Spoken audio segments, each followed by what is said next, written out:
Hi everyone.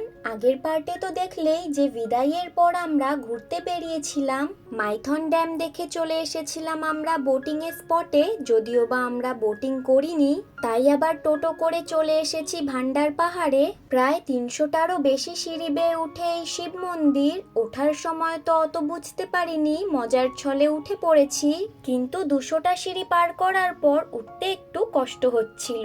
আর আমরা এই শিবের মন্দিরে গেছিলাম শিবরাত্রির দিন, তো আমার এক্সাইটমেন্টটা তো একটু বেশিই ছিল যে কতক্ষণে উঠবো। আমরা যেহেতু শিবরাত্রির দিন এসেছি, তো বেশ ভালোই ভিড় ছিল, ওই জন্য তাড়াতাড়ি করে শিব ঠাকুরকে প্রণাম করে বেরিয়ে পড়েছি। মা যেহেতু উঠতে পারবে না, তাই টোটোতেই বসেছিল, এখন একটু প্রণাম করতে এসেছে। তারপর আমরা চলে এসেছি কল্যাণেশ্বরী মন্দির, ঠাকুর প্রণাম করে জায়গাটা ঘুরে চলে এসেছি এখন লজে। আজকের জন্য এইটুকুই, ওকে বাই।